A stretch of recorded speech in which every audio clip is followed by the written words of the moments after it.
Bonjour à tous, bienvenue. Le gouvernement Robert Begré-Mambé est connu. La liste des membres a été dévoilée hier.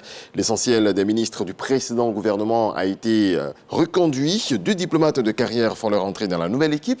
Il y a des départs, mais également des arrivées. Voici le décryptage de Michel Digré.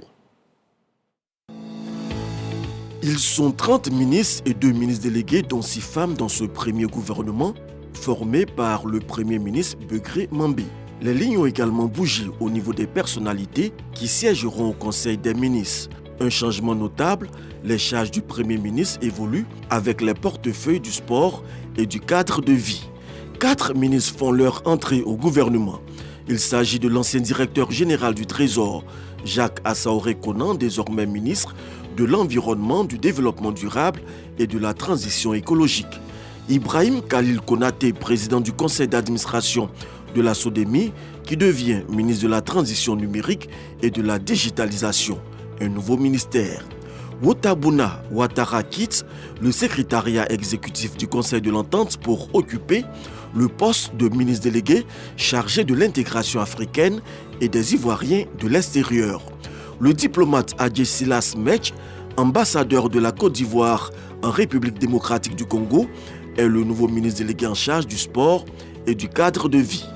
5 ministres sortent du gouvernement. Il s'agit des ministres Kouadio Konan-Bertin de la réconciliation et de la cohésion nationale, Danho Paulin des sports, Jean-Luc Assi de l'environnement et du développement durable. Epiphane Zorobalo, anciennement ministre de la promotion de la bonne gouvernance et de la lutte contre la corruption, promu à la tête de la Haute Autorité pour la bonne gouvernance, et Kandia Kamara, ex-ministre d'État, ministre des Affaires étrangères, de l'intégration africaine et de la diaspora, élue présidente du Sénat. Le ministère des Affaires étrangères, de l'intégration africaine et de la diaspora étant désormais dirigé par Kakouwadia Léon Adom, auparavant ministre délégué. L'on note quelques réajustements au sein de certains ministères. La ministre Kabaniale du Plan et du Développement récupère l'économie, quand Adama Koulibaly garde les finances en plus du budget. Moussa Sanogo, ministre du portefeuille de l'État, est désormais en charge du patrimoine de l'État et des entreprises publiques. La ministre Belmondo Dogo de la solidarité et de la lutte contre la pauvreté s'occupera également de la cohésion nationale. Comme dans l'ancienne équipe gouvernementale, l'on note 3 ministres d'État. Le ministre d'État, ministre de la Défense, Ténébi Raymond Ouattara, le ministre d'État, ministre de l'Agriculture, Kobenan Kwasi Adjoumani, qui aura également la charge des productions vivrières, et enfin, la ministre de la Fonction publique, Anne-Désirée Ouloto, promue ministre d'État.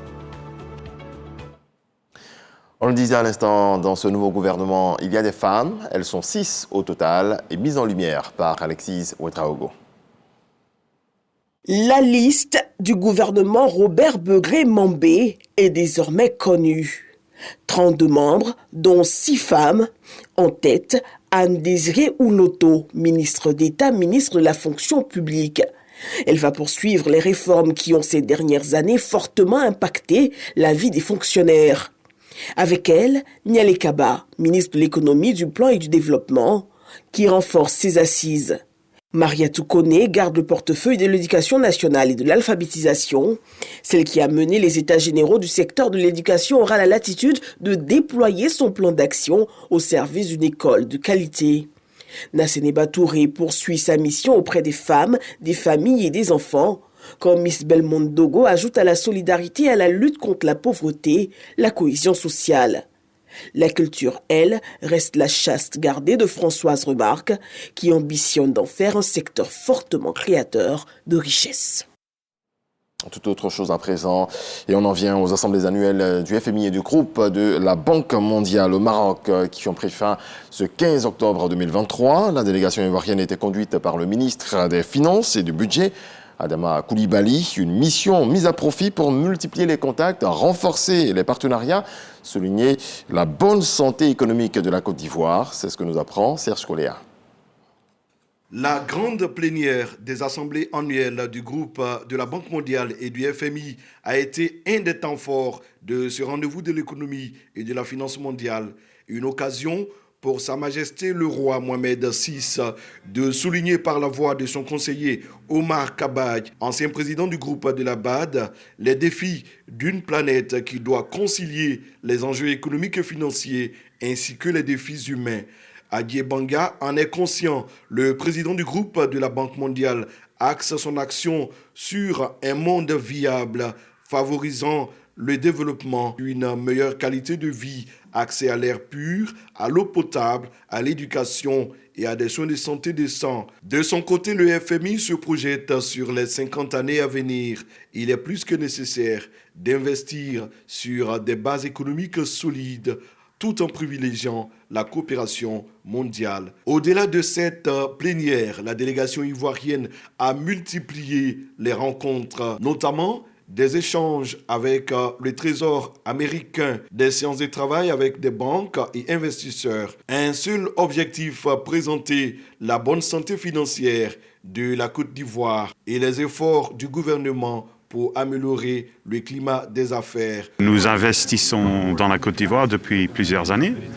Nous trouvons que c'est un pays très attractif et stable.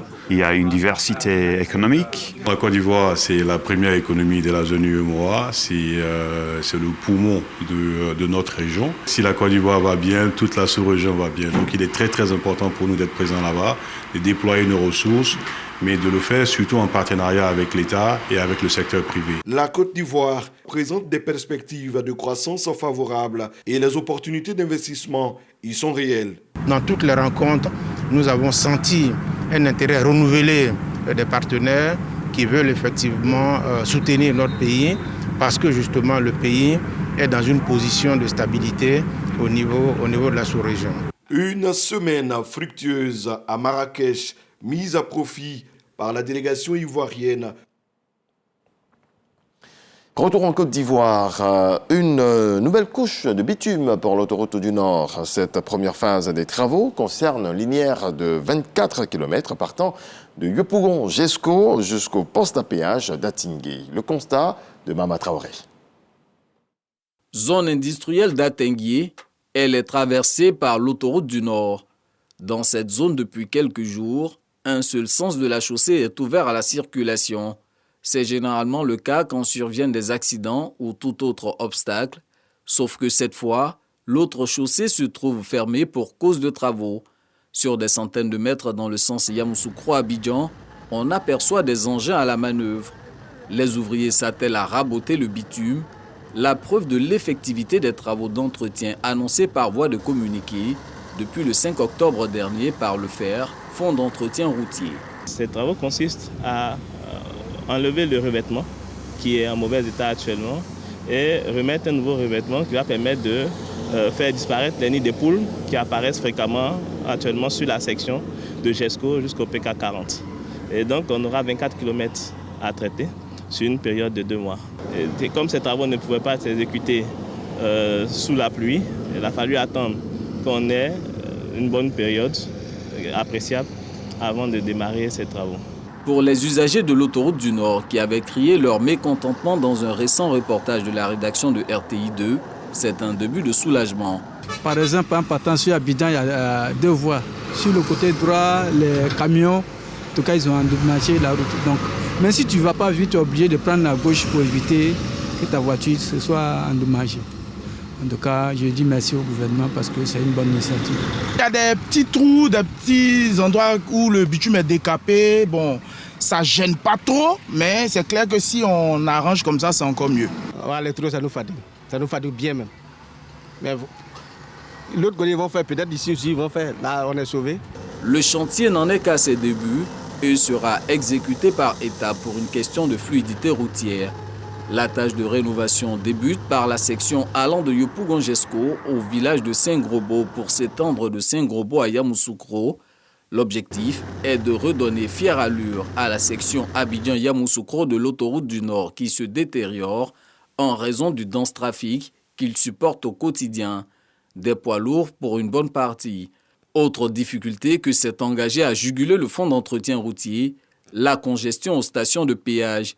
Celui d'Atingué connaît notamment depuis quelques mois des travaux d'élargissement. Aujourd'hui, nous offrons des services notamment les bails télépéages aux usagers, mais ces services ne sont pas plus ou moins profitables en raison de nombre insuffisant de voies. Donc avec l'agrandissement du péage, nous aurons plus de voies dédiées au télépéage, ce qui permettra à l'usager de sélectionner même sa voie dès qu'il arrive sur la plateforme de péage. En tout cas, ça va nous arranger beaucoup. Parce que dans les week-ends comme ça, là, pour atteindre la quai, là, ça va jusqu'à PK 44 là-bas des fois. Donc vraiment, c'est une bonne chose. L'ouvrage attendu portera de 8 à 16 les couloirs de passage du poste à péage d'Atenguié, poste à péage par lequel transitent au quotidien en moyenne 14 000 véhicules.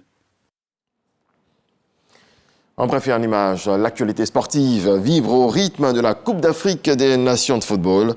La CAN qui va se tenir en janvier 2024, mais avant les préparatifs, du côté des joueurs, les matchs amicaux s'enchaînent et un deuxième match nul pour la Côte d'Ivoire hier face au Bafana Bafana d'Afrique du Sud. Un but partout, score final. Les Sud-Africains ont inscrit leur but dès la 8e minute. Il a fallu attendre la deuxième mi-temps pour voir Sébastien Haller rétablir la parité. Dans le reste de l'actualité présidentielle au Libéria, les deux principaux candidats, George Weah et Joseph Boakai, sont toujours au coude à coude, mais sur la base de 98,50% des bulletins dépouillés. On peut d'ores et déjà dire qu'il y aura un second tour. Il devrait se tenir au début du mois de novembre. Et puis, 6 mois après le début du conflit au Soudan, le pays compte désormais plus de 7,1 millions de personnes déplacées à l'intérieur du pays, selon l'Organisation internationale pour la migration. Pour l'OIM, il s'agit de la plus grande crise de déplacement interne au monde. Merci à vous tous de nous avoir suivis. C'est la fin de ce point de l'actualité. Excellente journée. Paix dans vos foyers.